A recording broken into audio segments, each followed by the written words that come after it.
Cette vidéo est sous-titrée en plusieurs langues, vous pouvez les retrouver juste ici. Que vous soyez en train de préparer votre prochain voyage en Suisse, que vous soyez curieux ou que vous soyez déjà dans le train pour venir, laissez-moi vous présenter quelques astuces et quelques bons tips à savoir avant de se rendre en Suisse. Bonjour, moi c'est Emma et j'habite en Suisse depuis toujours et j'avais envie de vous faire une petite vidéo pour vous préparer à votre prochain voyage si vous avez choisi la destination de la Suisse.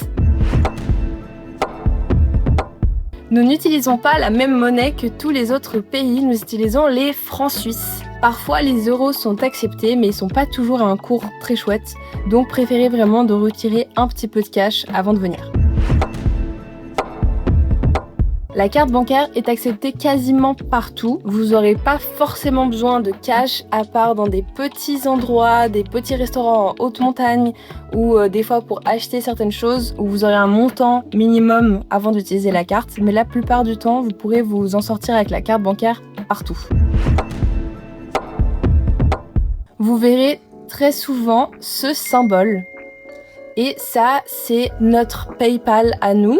Ça s'appelle Twint et c'est extrêmement reconnu en Suisse. Quasiment tous les Suisses l'utilisent et c'est pour payer très rapidement. Chaque banque a son Twint et on peut scanner le QR code et payer, s'envoyer de l'argent entre amis, se demander de l'argent, se rembourser et surtout on peut payer beaucoup de choses comme ça très facilement sans avoir besoin de faire un virement bancaire. Ça peut aller vraiment très vite et c'est quasiment instantané. En tout cas, si vous voyez ce symbole, pas de stress, vous pourrez toujours payer d'une autre manière. C'est juste que nous, on est très friands de ça.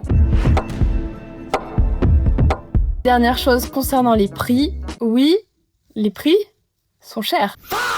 Très cher. Autant pour se loger que pour le tourisme, que pour tout, vous allez payer cher en Suisse. Mais il faut savoir aussi que les prix, ils incluent les taxes. Un prix est donné, vous allez payer ce prix, bah ça.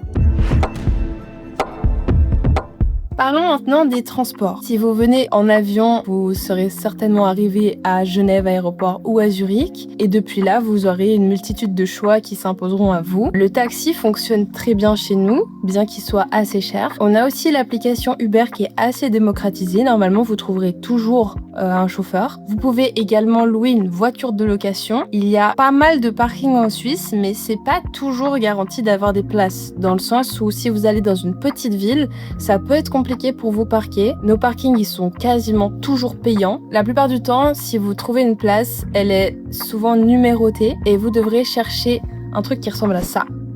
Et vous devrez mettre de l'argent sur le temps que vous prévoyez de rester. Sinon, dans les gros parkings, il faut bien penser à payer avant de sortir. Quand vous entrez avec la voiture, vous aurez un ticket qui vous est donné.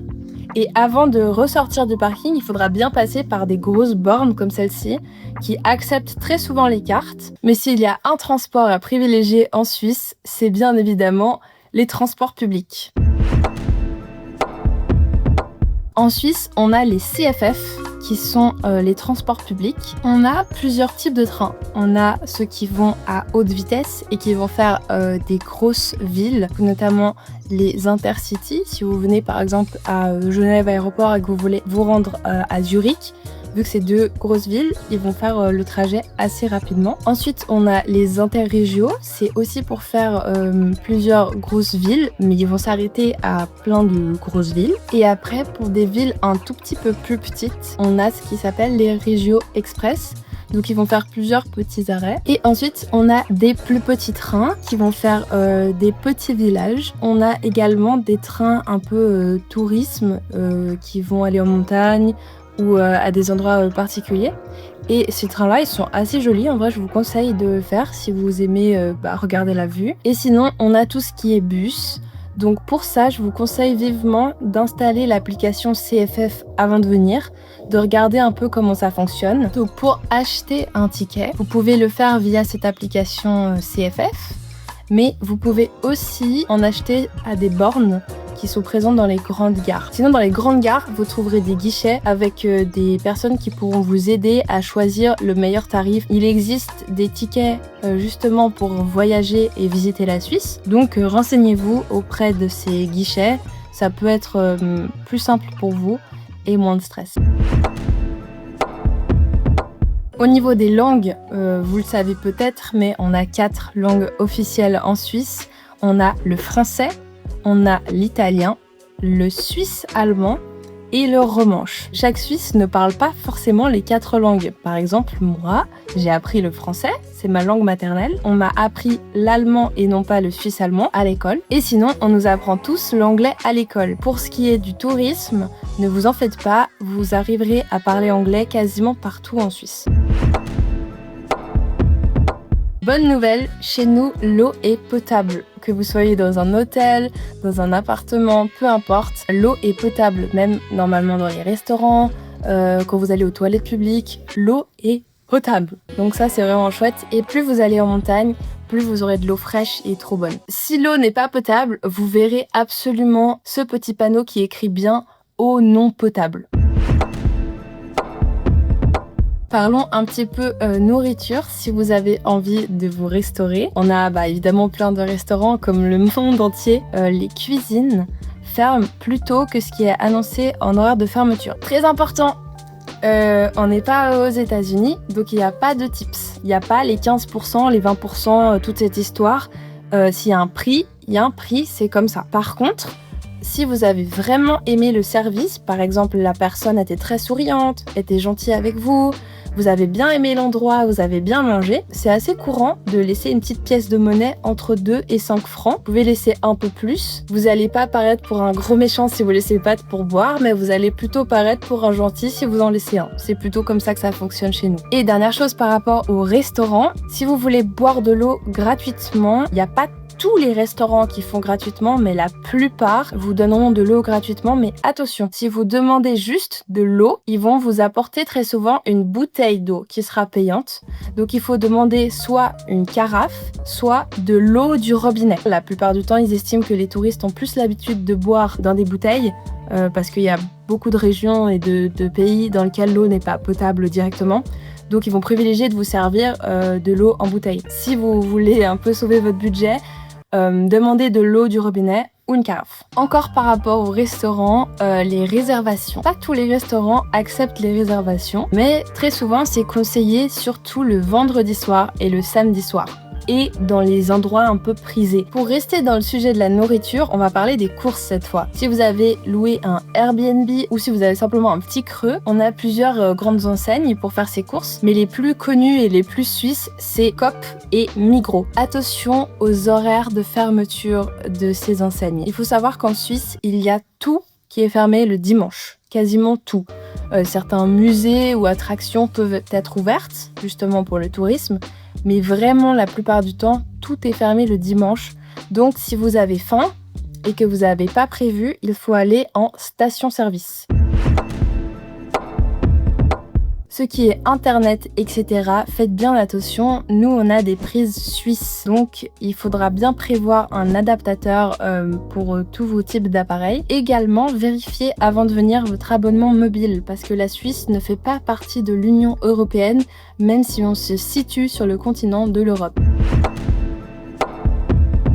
Pour la température et l'habillement, en Suisse, ça varie beaucoup. On dit en général qu'on est un pays assez froid, mais ça change vraiment par rapport aux saisons. Cherchez bien à l'avance sur Google, par exemple. Si vous vous rendez en mars, vous mettez température habituelle de votre région. Par exemple, si vous voulez aller à Zurich, température habituelle Zurich, mars. Donc comme ça, vous pourrez prévoir à peu près ce que vous devez prendre comme couche. Ça peut vraiment dépendre. Et on parlera après de tout ce qui est montagne. Mais pour ce qui est ville, prévoyez un peu toutes les couches, ça peut changer. En ce qui concerne les habits, il n'y a pas de souci. Vous venez vraiment comme vous avez l'habitude d'être habillé chez vous.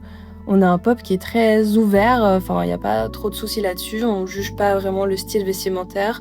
Sachez que plus vous allez dans une grande ville, plus vous trouverez des gens bien habillés, entre guillemets, et plus vous vous écartez et vous allez dans la montagne, par exemple, plus vous allez retrouver des gens qui sont habillés pour la montagne, quoi. Donc c'est des habits plus basiques et puis voilà.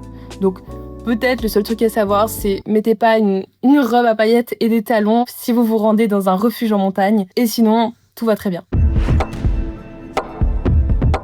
Et pour finir cette vidéo, j'avais trop envie de vous parler des chemins jaunes. Si vous venez en Suisse, il y a une forte probabilité que vous ayez choisi aussi ce pays pour sa nature et surtout sa diversité de chemins de marche. Chez nous, il faut savoir que vous allez trouver beaucoup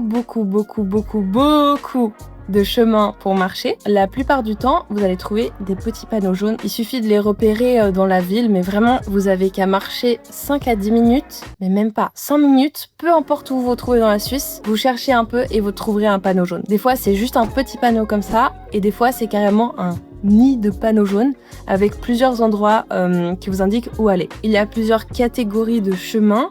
Privilégiez les chemins jaunes si vous avez une condition physique normale et si vous avez envie de vous challenger un peu et de voir des endroits qui sont plus hauts, il y a ces chemins-là qui sont des chemins de haute montagne. Ça, c'est pour aller faire des randos qui sont un peu plus sportives et qui se trouvent bien plus dans la montagne. Il peut y avoir du vertige, donc faites attention dans ces chemins-là. Et il y a ces chemins-là qui sont des chemins d'alpinisme. Pour ces chemins-là d'alpinisme, s'il vous plaît, si vous n'avez pas d'expérience en alpinisme, n'y allez pas. Bien sûr, si vous passez par ce chemin, et vous n'allez pas avoir une amende, mais ils sont dangereux, vraiment. Il vous faut du matériel adapté, une connaissance de la montagne et très souvent un guide. Donc si vous tenez vraiment à faire une expédition en montagne, mais contactez un guide à l'avance avant de venir qui vous guidera sur votre condition physique, si oui ou non vous pouvez faire ce chemin avec cette personne. Et pour les chemins de haute montagne, je dirais que c'est déjà plus accessible, mais s'il vous plaît, la montagne, ça peut changer du jour au lendemain, il y a beaucoup d'accidents, prévoyez du bon matériel. Et quand je dis ça, je dis venez au moins avec des bâtons, avec des bonnes chaussures de marche qui sont prévues pour la montagne, avec une couverture de survie, avec de quoi boire, de quoi vous manger si jamais tout d'un coup vous avez un coup de mou, assez de couches différentes pour les changements de température. La montagne, ça change très vite et c'est pas donné à tout le monde. Après ce petit disclaimer, vous trouverez énormément de chemins pour marcher, c'est trop chouette et je vous recommande plusieurs applications. Ces deux-là, elles sont pas mal. Si vous cherchez justement des chemins pour marcher, vous trouverez votre bonheur, ça c'est sûr. J'ai fini pour ces quelques astuces avant de vous rendre en Suisse. En tout cas, j'espère qu'elles vous seront utiles. N'hésitez pas à me dire en commentaire si vous avez des questions, j'y répondrai bien évidemment. Et si j'ai oublié trop de choses, je ferai peut-être une partie 2. En tout cas, je vous souhaite un super voyage. Merci beaucoup d'avoir regardé cette vidéo. J'espère qu'elle vous sera utile. Et en attendant, je vous fais des bisous.